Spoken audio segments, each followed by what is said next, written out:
La santé féminine. Un domaine à part entière. Parler de maladies féminines peut sembler étrange. Après tout, n'avons-nous pas tous un corps humain, avec ses forces et ses faiblesses?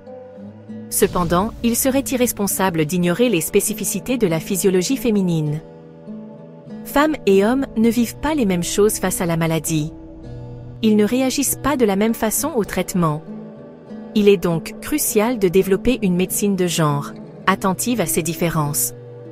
L'objectif n'est pas de créer une médecine à part, mais bien d'intégrer ces nuances dans la pratique médicale globale. Il s'agit de prendre en compte les hormones, l'anatomie spécifique, les rythmes biologiques féminins. Tout cela influence non seulement les maladies typiquement féminines, mais aussi la façon dont les femmes vivent des pathologies communes aux deux sexes. Oublier ces différences, c'est s'exposer à des diagnostics erronés. C'est aussi risquer des traitements inadaptés, voire dangereux. La médecine de genre est une nécessité pour une prise en charge globale et juste de la santé de tous. Enfin, il est primordial de ne pas réduire la santé des femmes à leur système reproducteur. Certes, nous aborderons les maladies gynécologiques, mais n'oublions pas les autres pathologies, les facteurs sociaux et l'importance de la santé mentale. La santé des femmes est un sujet vaste et complexe, qui mérite toute notre attention.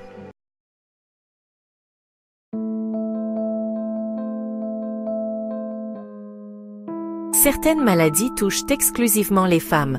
Elles sont liées à l'anatomie et à la physiologie féminine. Parmi les plus connus, on retrouve les troubles gynécologiques. L'endométriose, par exemple, est une maladie gynécologique chronique et souvent douloureuse. Des tissus similaires à la muqueuse utérine, ou endomètre, se développent en dehors de l'utérus.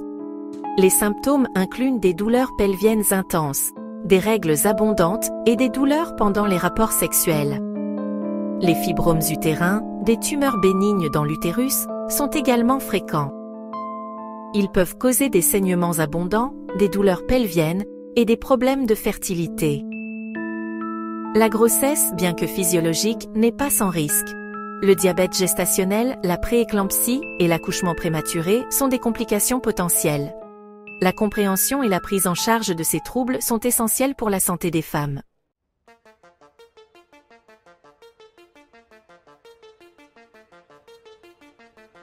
Au-delà des maladies spécifiques aux femmes, certaines pathologies, bien que touchant les deux sexes, présentent une incidence plus élevée chez les femmes.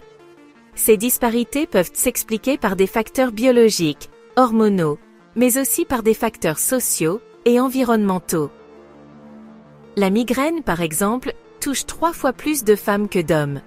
Les fluctuations hormonales, notamment celles liées au cycle menstruel, semblent jouer un rôle important.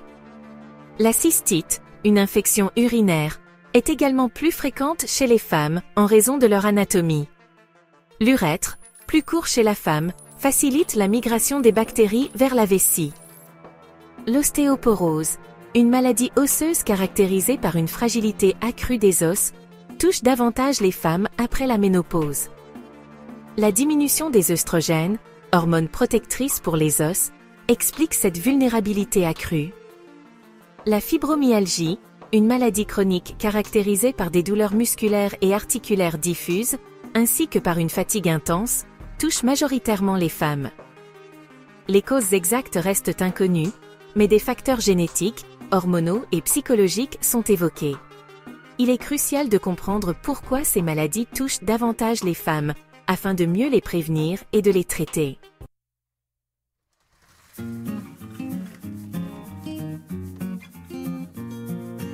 Les cancers féminins représentent un enjeu majeur de santé publique. Si le cancer du sein est le plus médiatisé, il est important de rappeler que d'autres cancers touchent spécifiquement les femmes, notamment le cancer de l'ovaire, le cancer de l'utérus, incluant l'endomètre et le col de l'utérus, et le cancer du vagin. La prévention joue un rôle crucial dans la lutte contre ces cancers. Adopter une alimentation équilibrée, riche en fruits et légumes, pratiquer une activité physique régulière et limiter sa consommation d'alcool sont des mesures simples qui peuvent réduire considérablement les risques. La vaccination contre le papillomavirus humain, ou HPV, responsable du cancer du col de l'utérus, est également un outil de prévention majeur. Enfin, le dépistage est essentiel pour détecter ces cancers à un stade précoce, lorsque les chances de guérison sont les plus élevées. Le frottis régulier permet de dépister le cancer du col de l'utérus. La mammographie est recommandée pour le dépistage du cancer du sein. Il est important de se renseigner auprès de son médecin traitant sur les recommandations de dépistage en fonction de son âge et de ses antécédents familiaux.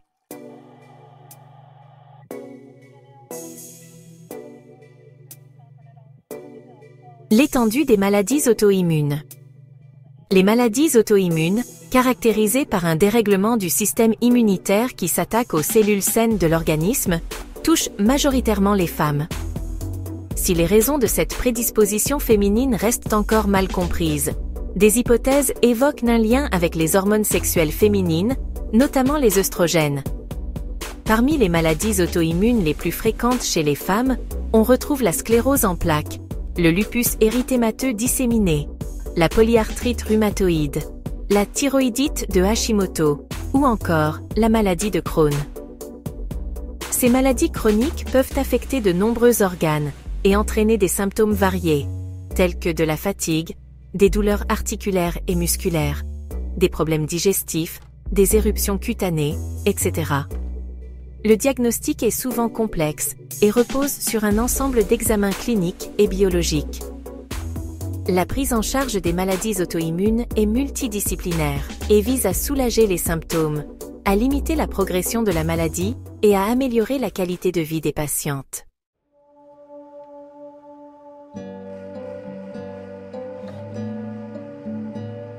Les multiples facteurs de la santé des femmes. La santé des femmes ne se limite pas à l'absence de maladie. Elle est influencée par une multitude de facteurs, qui interagissent de manière complexe. Comprendre ces facteurs est essentiel pour adopter une approche holistique de la santé des femmes. Les antécédents médicaux personnels et familiaux jouent un rôle important. Certaines maladies, comme le cancer du sein ou l'ostéoporose, ont une composante génétique. Les femmes ayant des antécédents familiaux de ces maladies ont un risque accru de les développer. L'environnement, notamment l'exposition aux polluants, aux pesticides et aux produits chimiques, peut également influencer la santé des femmes. Certains perturbateurs endocriniens, présents dans l'environnement, peuvent interférer avec le système hormonal féminin et augmenter le risque de certains cancers. Le mode de vie a un impact majeur sur la santé. Une alimentation équilibrée, la pratique régulière d'une activité physique, un sommeil de qualité et la gestion du stress sont des piliers d'une bonne santé. L'accès aux soins de santé, l'éducation, le statut socio-économique et les facteurs culturels influencent également la santé des femmes.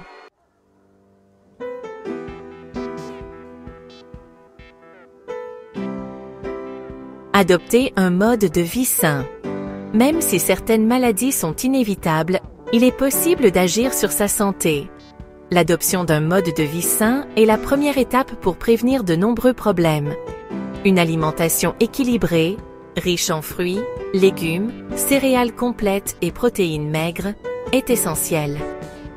Limiter les graisses saturées, le sucre et le sel est tout aussi important. L'activité physique régulière est cruciale. Elle renforce le système immunitaire, protège contre les maladies cardiovasculaires, l'ostéoporose et certains cancers. Visez au moins 30 minutes d'exercice d'intensité modérée la plupart des jours de la semaine. Le sommeil est réparateur. Il permet au corps de se régénérer et au système immunitaire de se renforcer. Visez 7 à 8 heures de sommeil de qualité par nuit. La gestion du stress est primordiale. Le stress chronique affaiblit le système immunitaire et augmente le risque de nombreuses maladies. Trouvez des techniques de gestion du stress qui vous conviennent, comme la méditation, le yoga, la respiration profonde ou des activités relaxantes.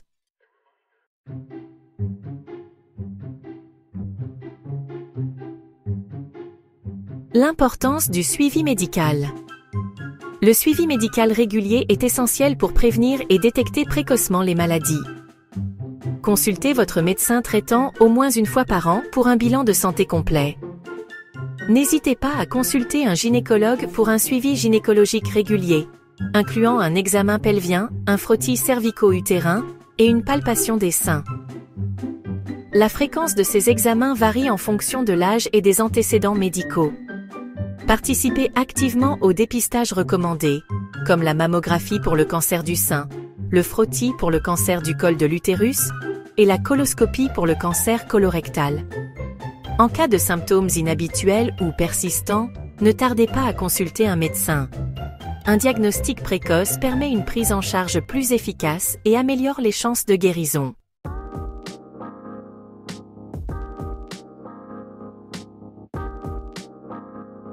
La santé mentale.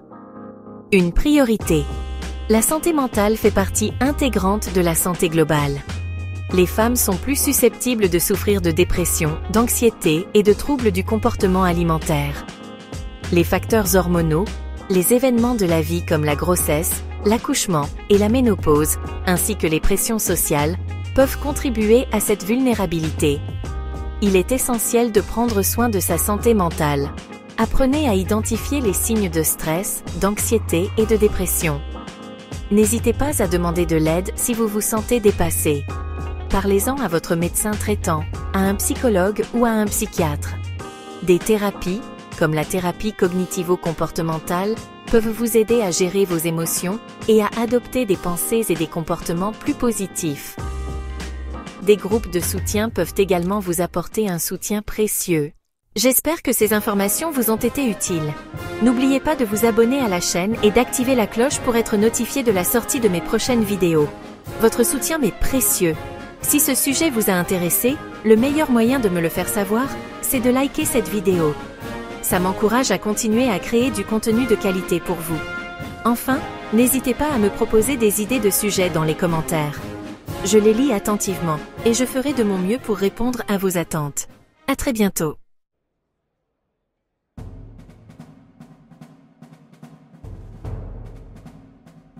Vers une meilleure prise en charge de la santé des femmes. La médecine de genre est en plein essor. De plus en plus de recherches se penchent sur les différences entre les sexes face aux maladies.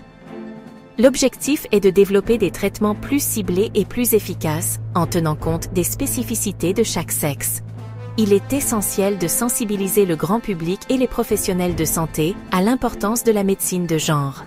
Une meilleure compréhension des besoins spécifiques des femmes en matière de santé permettra d'améliorer la prévention, le diagnostic et la prise en charge des maladies. La santé des femmes est l'affaire de tous.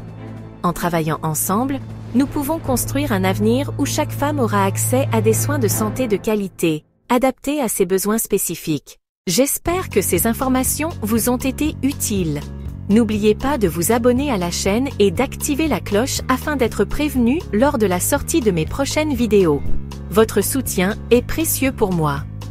Si ce sujet vous a intéressé, le meilleur moyen de me le faire savoir est de liker cette vidéo.